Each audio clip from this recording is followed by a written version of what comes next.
You're listening to Damage Boost, the best gaming podcast you've ever heard, as long as you've never heard another gaming podcast. On the show, I'll be talking to other players, streamers, artists, and creators about what makes gaming more than a hobby, but a beautiful art and an activity that brings communities together around the world. Let's jump into it.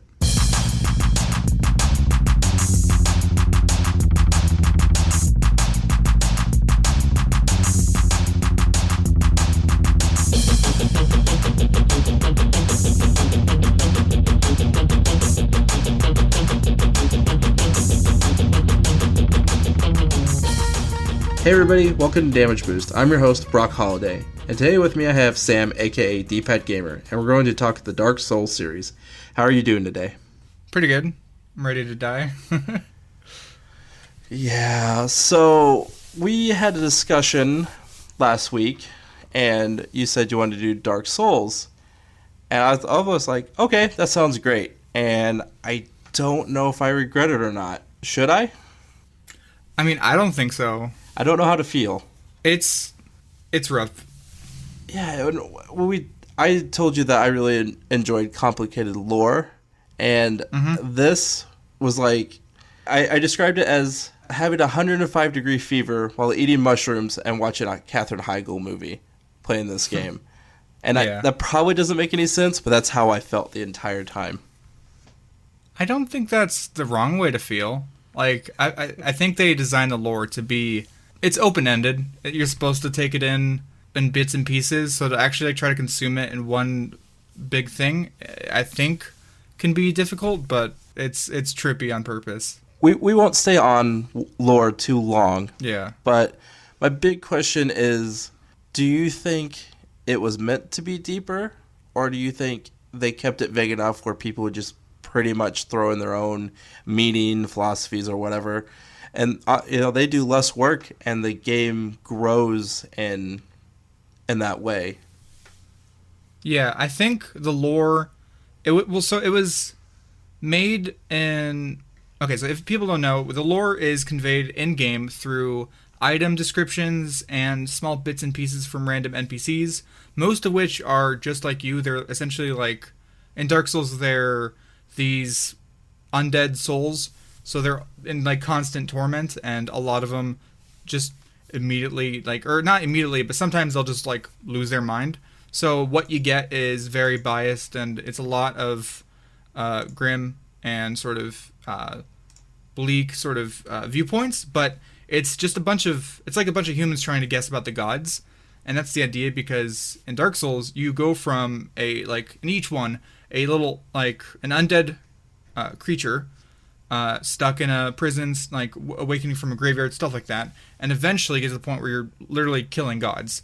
And I think the idea with the lore is that it's supposed to be so detached because you want it to feel so majestic and grandiose, so that when you eventually get to that point where you like oh my god, I am actually killing the god that is I heard about 20 hours ago.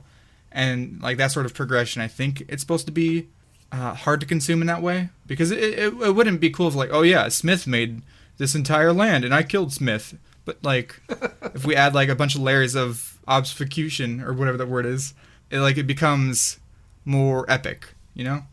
Yeah, no, and I like the way you describe that. It makes me feel a lot better about the way it's set up. Yeah. So to kind of move away from lore so we don't have our minds melt, what attracted you to the series? And I know we talked a little bit about what order you like the games in terms of playability, but what brought you to them, and which ones do you recommend for people who are experiencing it for the first time, being a brand new to the series? Which one's going to break you less? Yeah, so I originally started playing the series because I watched my brother play the first one, and I was like, wow, this game looks like trash. Because to be fair, even at the time, the graphics looked, and they still look, a bit gritty it's on purpose, but it looks sort of jank in a way, because it's not necessarily the highest fidelity game, but that's because they were if you ever look into sort of how they developed the game and how it was put together, it looks like it's made with paper mache and popsicle sticks, because they had such a huge, grandiose idea of like having this interconnected world. It could be really hard to make that look good and run at 60 FPS. But when I did try it myself, I found that like the combat was like pretty fun. And like I died a lot, sure, but it like as I got into the series, I realized what they wanted me to realize, which is every time you die, it's your fault. But that's not supposed to be something that makes you feel bad. It means every time you die, it's something to learn. Every enemy is a challenge to overcome. Every enemy is it's a set of parameters that you can sort of process, which sounds sort of detached, but the idea is like you can like literally memorize every single animation and you'd be able to beat the game. But it's just like that. It's like that level or that repeatability, that sort of framework felt really satisfying to me. When it comes to actually like trying to get into the series, it can be difficult, but I'd say don't start with Dark Souls 1 because while it was the first and it's cool, there was sort of like accessibility options and little minor gameplay tweaks that over time really made it good. So Dark Souls 3 is definitely like the Souls to get into because Dark Souls 2 sucks. But Bloodborne and the new one, Sekiro Shadows Die Twice, those three, Dark Souls 3 and the other two, are both, or they're all really good. And you can get in any of those. So it's about more down to like what you want. So if you want medieval, Dark Souls. If you want gothic horror, you got Bloodborne. And if you want shinobis and that sort of like East Asian mythical lore, then you got Sekiro. I like the way you described how failure is okay in this game. Yeah. I think failure is a great teacher. Mm-hmm. And that's something, I don't know, maybe I hope people take away from this game is that it's okay to fail. Guess what? You get to learn from it, and you're going to do better the next time. That's something, listening to you describe it, I think I didn't appreciate when I was playing it, and whenever I get a chance to go back and play it again, I will definitely appreciate. Yeah. And you talked about Dark Souls 2 sucking. Yeah. Could you explain why, in your opinion, it sucks compared to 1 and 3? Oh, yeah, definitely. So, Dark Souls 1 through 3, they were trying to learn as they go. So, what they did, so for example, in Dark Souls 1, you don't have teleportation between bonfires until the last third of the game when you unlock an item, and then that allows you to teleport. But you can only teleport to specific bonfires, and that was... It was great because of the way they laid out the world, but it was really difficult because it made backtracking really really tedious and it took away some fun. So Dark Souls 2, they made it so that from the very first bonfire, you can teleport to any bonfire, and that's how they kept it for all future games, which is great. But for Dark Souls 2, rather than having a giant spread out world with interconnectivity where like in Dark Souls 1, I'm blanking on the term all of a sudden, but there's that central bonfire, and you can go like 4 different paths, and those all lead to giant cool areas. When you look, like if you ever zoom out, like with dev tools, you would see the entire world is connected. In Dark Souls 2, it's still connected, but there's these giant shifts where you'll get some cool sections, but you're going from like underground section, and then you'll take like a 20-foot elevator, and you'll suddenly be like 1,000 feet in the air, and I think they try to hand wave that out with like, oh, it's because the world is in flux and time is sort of this weird construct and it's not really working right. But it feels really jank in that regard. But also, when you actually, well, for one, the graphics feel weird compared to Dark Souls 1 and 3. I think it's just like the layout of the world doesn't feel satisfying because you're always returning to the same village essentially, which is nice, but something about it just doesn't feel right. Like, it's hard to describe. I think it's because they were trying to go for this different formula of how they have the character move around through the world, but it made it feel less grandiose and more contrived and tedious, I suppose. Makes sense. I think I get what you're saying. Yeah. Moving on to, that kind of leads me to a question to Dark Souls 3. So you think that one's much better. Are you satisfied with how they progressed the gameplay and all that, and how they actually ended the series itself? within those three. I know, obviously, the new one in the same, I guess you call it, universe came out. It's not the same universe, but it is the same game, like almost game category, because it's not like it's not necessarily its own genre, but it's becoming one based on the success of the first 3 games. I think they ended it pretty well. Dark Souls 3 has so all the games DLCs were pretty good. Dark Souls 3, all the DLC was really good. And while the I don't think the lore between the 3 really connect that much. They do connect a bit. Dark Souls 3 felt I don't know. It's weird. Dark Souls 2 actually had, I think, the best. No, Dark Souls 1 had the best ending in terms of the lead up and then the final boss. Dark Souls 3 probably had the worst, unfortunately, because while it was a cool setup, essentially you're going to the end of the universe where worlds are colliding and you are fighting essentially the manifestation of fire, the Lord of Cinder. It was just sort of boring, and they didn't do anything creative with it. So Dark Souls 1, how you basically travel down into almost the same thing, end of the world, that was better.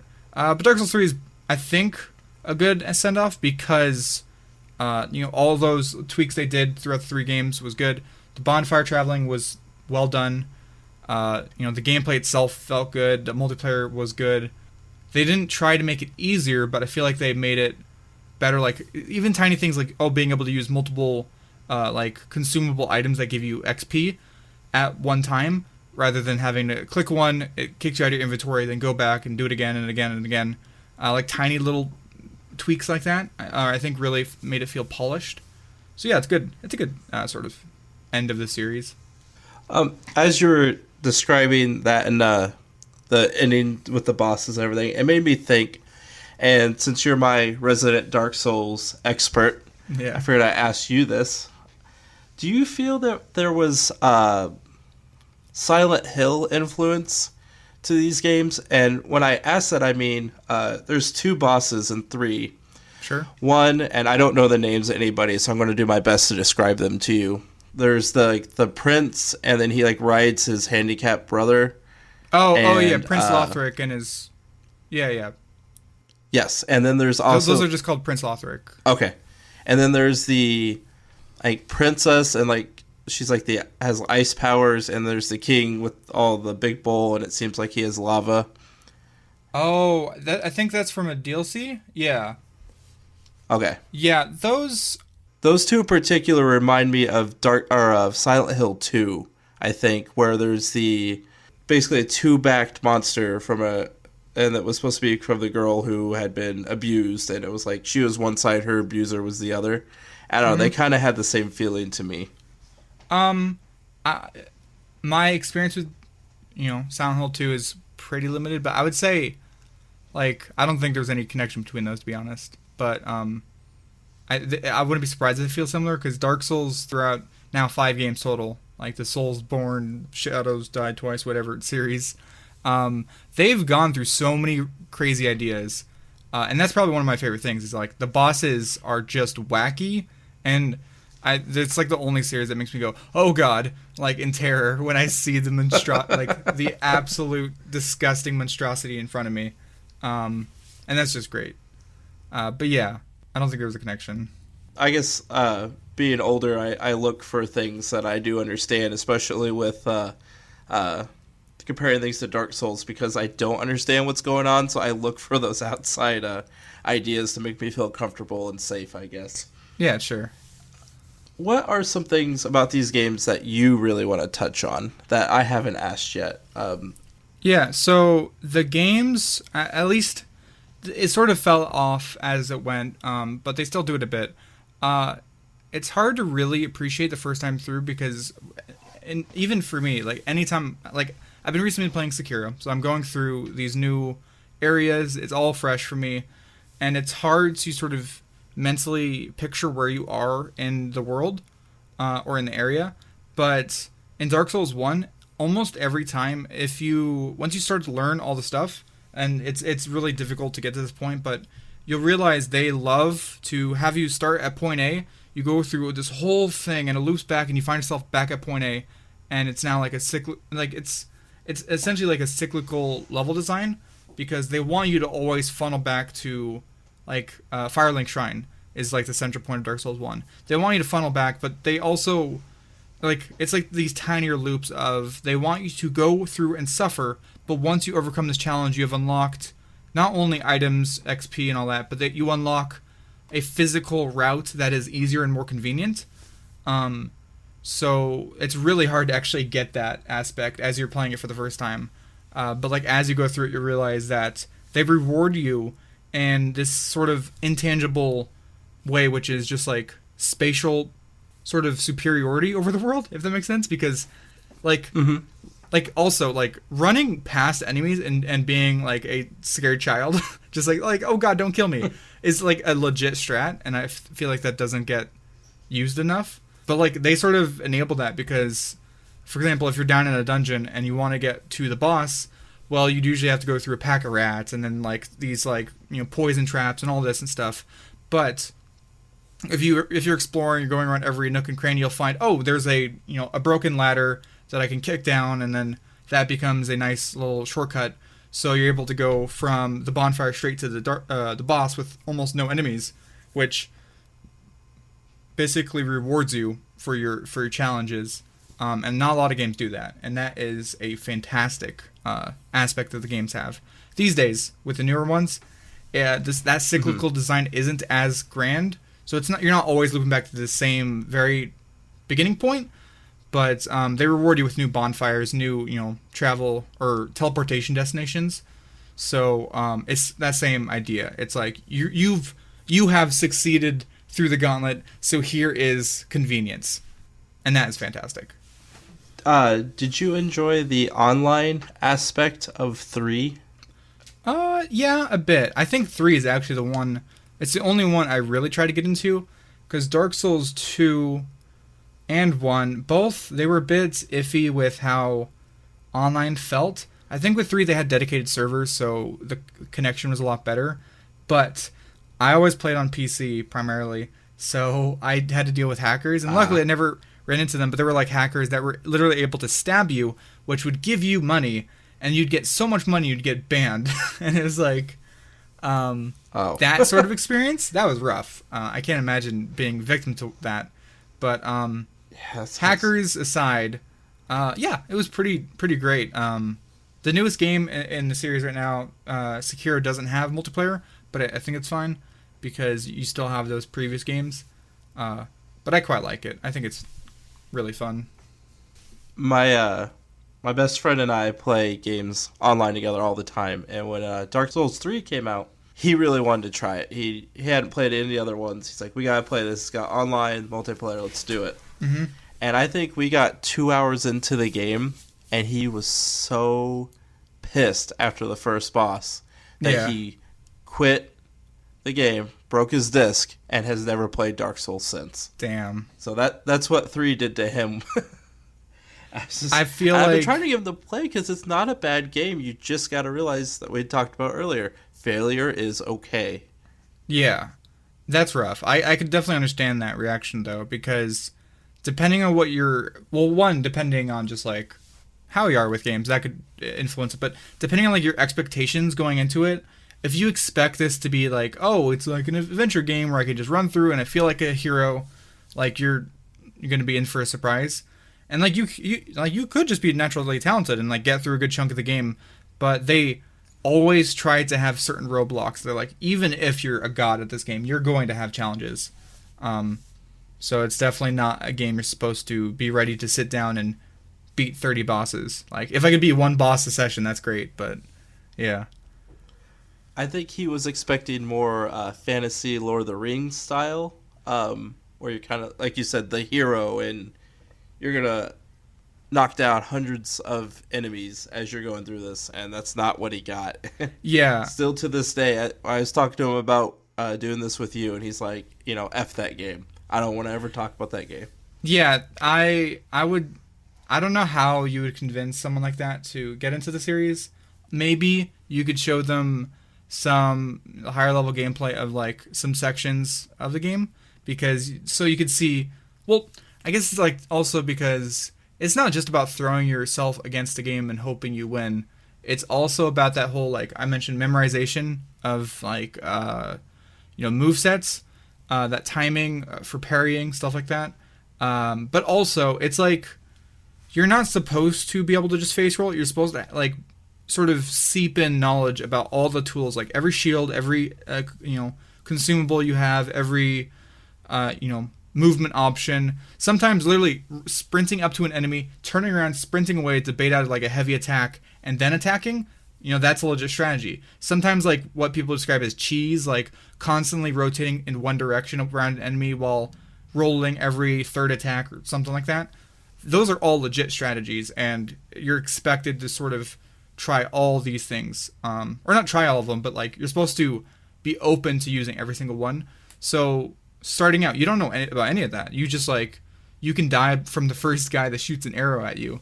And that does suck, but it's like, I think if they were to see that, like what it's like to have if they see someone play that like has a grasp on it, they might sort of get that idea of like, oh, there is actually like a really cool system at play here. So when you say like, I think you called it cheesing, basically, yeah, is a legit strategy. When they're developing these games that as 1, 2, and 3 happen, do the developers they're like, okay, we're okay with this when we create these bosses, we're gonna let these things happen, or do you think they tried to stop it? They definitely enable it. Some of it is unintended. Like, for example, I don't think it's supposed to happen exactly how it looks, because it looks really jank, but like I think it's the second boss of the game, the Taurus Demon. I think that's the right name. He's in the Undead Burg, sort of standing over a little section of a wall. But the idea is you go out into it, and if you go too far, you initiate the fight, you get shot at from behind, from archers, which is horrible. That's such a bad experience, because he has a gigantic hammer, and he smashes you to death. But the thing is, if you go in there, you don't go too far, you don't trigger the archers, you don't trigger the boss fight. If you turn around, there's a ladder, you go up, you kill the archers, you drop down, you have the option, it's a built-in, now you can fight the guy cleanly, but you have the option to cheese it, which is to run back, sprint, go up the ladder. As he comes up, if you wait too long, he will jump up and smash you, but you can jump off and do a plunging attack, which takes out like half his health, makes the boss really easy. And that's like the first thing of like, sometimes it's not about just rushing in. Sometimes it's about going in there, analyzing the situation, and then looking for another way. But then also there is like literally a cheese method right in that fight, where if you bait him into doing one of his attacks where he takes a step back, he could actually like fall right off the side of the bridge, which looks really jank, and I don't think that's supposed to happen. But yeah, like there's like these built-in sort of cheese methods. Like later on in Dark Souls 2, there is a certain armored knight who floats around, and he's really difficult to fight. You fight him twice. Once where he's a surprise, and once where you actually are in the arena. And in that arena, there are these giant crossbow machines. I'm forgetting what they're called. But if you rush in, you could actually get on one of those and, like either totally kill him or like take out half his health instantly if you just use the sort of like surroundings correctly. And it goes on and on. There's like, I think not every boss, but like at least a fifth of the bosses have some sort of built-in mechanic, some way to gain the upper hand, but it requires knowledge or skill or creativity. So yeah, it's like there's many ways to approach these bosses. And then also there's always like the glitches and all that. I never would have guessed that. Yeah. There's also like, if you ever watch the speedruns where it's like, I think there's a dude named Lobos Jr. He's done some fantastic content with Dark Souls, and he has, I think, a series of cheesing every boss, where he will use glitches and weird sort of setups to kill every boss in one hit, or just sort of literally glitch them out of the map so they die instantly. But yeah. What impressed me the most about listening to you describe all that is how much you retain from these games. Sure. Like, memorizing... You're describing this in great detail. Is it because the game makes you do that in order to beat it, or is that just a talent of yours? I think it's more column A than column B, but it's a bit of both. Because, like, the game requires you to... You're going to die, so it's like, alright, run in, go up ladder, kill archers, bait him, climb up, plunging attack, dodge through his legs. Like, those sort of steps in that one boss I was describing for the Taurus Demon, and I hope I'm not... remember the wrong name. That process, you sometimes you're forced to do that 4, 5, 6, 20 times, because you'll just keep dying. Like, sometimes you just won't have the right equipment. You'll just be down on soul, so you can't level up, so you're getting destroyed through your shield. But also, like, I am a very, very, like, visual learner, and, like, it's not like I don't have, I would never say, like, oh, I have a photographic memory, but it's like, I just can visualize quite a lot of the game, and actually visualize running my character through it, because I've done it so many times. I can visualize going all the way through the Undead Burg. I don't remember every single location of every enemy, but like, oh yeah, there's the firebomb throwers there, and you go across the path, and then there's a guy with a spear there, take a left, and then there's like an optional room on the right, and like all that stuff. Like, it's just like that's a great thing about the game, is like, after a long time, you eventually sort of absorb all this information, so you can just like, I'll just ignore that dude with the spear because it's not really necessary. If I sprint past this area, I won't get hit with the firebomb, stuff like that. It's like, you're supposed to, the best of your ability, learn the roadmap, and then how you approach that, like, changes over time.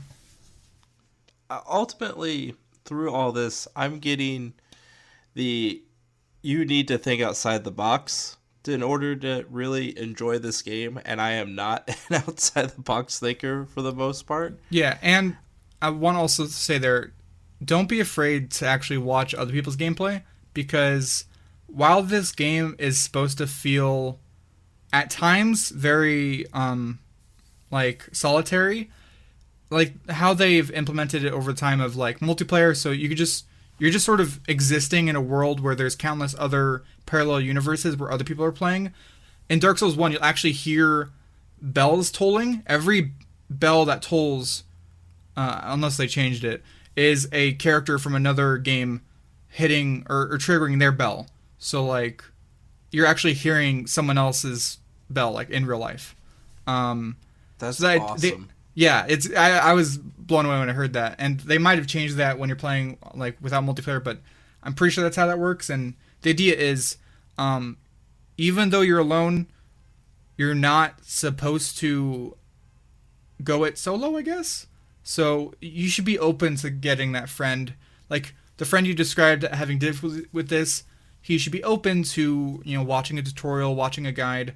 It's totally fine to admit that you have weaknesses. I've been looking up, some bosses for Sekiro where it's like, dear God, I have no idea how to approach this. So that sort of, the acceptance of death, the acceptance of weakness is really difficult, but it's like, that's like the core fundamental thing that you gotta really get into. So even if you're not like an out-of-the-box thinker, you can be a really systematic player where you have this like sort of very core way you operate. Like maybe it's like, okay, I'll go one enemy at a time, one door at a time, or maybe you learn a bit and then you become more of a dexterous one where you're just like rushing around and you focus on being reactionary. You're not even going to be creative, you're just going to be reactionary. So you have all these options. But yeah, don't feel like you need to be one way or the other to sort of get into this game. I think all you got to be is open to death, That's oddly deep. Yeah. I mean, when got a little bit too real. well, with a game like this where you die so much, you have a lot of time to think during the loading screens, Right. So before we wrap this up, and I honestly feel more appreciation for this game after talking to you. Yeah. Anybody who listens to this, I hope this kind of motivates you to try it if you haven't. I do own 1 and 2. I do not own 3 yet. I had to rent it in order to play it again. I think I'm going to go back and play 1. I feel like I didn't have the right mindset when I played these the first time through. And Yeah. I will say you did a great job of just like presenting this a series of chaos and putting in a nice little present with a bow where I think I can open it and be okay with it. So I do appreciate that. But what are some other things you want to touch on before we end today? One thing is that it's on top of being open and all that, it's also about the process. So I started out, I remember actually, I don't know why I remember, but it just like it was burned into my memory. The first time, all the way from Firelink Shrine to, I think, Undead Parish, took me 6 hours. And these days I could do it in about 12 minutes because, I mean, I'm not even like rushing through it, just like literally just killing the enemies and doing it. I could do it almost in one go, unless I get like caught by an enemy. But yeah, it was 6 hours. And that sort of, that killed me inside when I saw someone do it in like, oh my god, they did it in an hour? But then I was like, oh wait, an hour is not that much. It's like, it's totally fine to be bad. Like, but once you actually like give it another go, yeah, I think if you give it another go, I would be shocked to hear that you don't have an easier time with certain enemies. But I guess also the game is really great at giving you nostalgia mid-game, you know? Because it's like, the way they do it, it's like you start to see these patterns, which honestly they do like reuse certain animations, certain movesets at times. Mm-hmm. They have this thing where they'll take an enemy or a boss. So for example, there's a boss with a couple of doggos in its arena, and it just slashes you to pieces. It reminds me of Pyramid Head. But that boss is later used as just a random high-level normal character that you find later on. So it's like, on top of that progression of like, this is how far I've come, it's like, oh my god, I remember this. And it's like, yeah, they'll sort of just throw this out of nowhere, where it's like, oh, like they're reincorporating things, which, to be fair, could just be saving on budget, saving on like the sort of effort of making a new enemy. But it's cool because you find like these sort of synchronicities, like these sort of like parallel, I don't know how to really describe it, but it's like this that sort of nostalgic feeling of like remembrance, but it's like during the same game, even though you've never experienced it more than once. I think it's really cool. But even, I will say it, this game still pisses me off sometimes. Like the series as a whole. Like Sekiro has been so rough because like there's like certain enemies that are just, one of them is literally called a shinobi killer, and you are shinobi, and God, yes, he stands up to his name. He would just destroy me, but I eventually found a way to sort of power through. But yeah, you're gonna make me end up buying that game too. I mean, I think it's really good. I think it's actually really, really good. I don't know how it's gonna end. I don't know if there's a new game plus. I don't think there is, but it's like just going through it. Like the lore is much nicer. The fact that you don't choose what your character looks like. You play as a character, a child, you know, sort of taken away from a battle, or the aftermath of a battle, and you're called you're the lone wolf, but at first you're a pup, and you're basically turned into the shinobi. You start to get a feel for the character, something you don't get from the other games. So it's like nicer knowing that, oh, every time I'm dying, that's not me dying, that's this character I love dying. And also when these characters will run into you, like, oh, you're the shinobi, you're the divine heir's shinobi. It's like there's that level of like, ooh, I feel special. So that's sort of they've done a great job of like the story aspects elevating the experience, and also like their systems of like leveling up and acquiring skills. And this go around feels, I think, at times more rewarding. So it's like, oh yeah, I'm really enjoying it. I don't know when I'll beat it, but probably within the next week or so. Well, that sounds amazing. It sounds like even though Dark Souls is over, what they're doing post it is gonna be better, or keep getting better, which makes me feel good. Gaming as a whole, because we need more good games. It just felt like definitely there's been a drought in the last year of, you know, Obviously, we had the big ones come out, but it just doesn't feel like we get as many as we used to. I understand, and I can see what you mean, but I would disagree with that observation of gaming. It's hard to really appreciate the games that come out. There's been ones that I've missed, but like you mentioned, like the big ones, Red Dead Redemption 2, God of War, the new Nintendos, all that. But then like the indie stuff, like there's some real fantastic ones. Like just random shout out, Baba Is You. It's a puzzle game. It's like $12 on Steam. Actually, really good. Really, really creative. It's an indie one, but it's like, oh my god, it's like a nice puzzle game. Like Tetris, Tetris 99. It's goofy and it's a battle royale Tetris game, which sounds super dumb, but it's like actually really good. So it's like it can be hard to really appreciate all the new games come out or games that are coming out, and not everyone's fantastic, but like I don't think that you're getting less games. I think it's just harder to appreciate every single one because there's so many being thrown at us. There's so many different random shovelware just getting dumped onto Steam and Switch's library. Yeah, what would you recommend to do to people like myself who aren't as plugged in to the community to find those indie games that are gems out there that we have? There's no advertising for it. We don't necessarily talk to people who know. Is there a way to find those gems without having to really dig for them? Short answer, not really. I mean, the answer is you want to...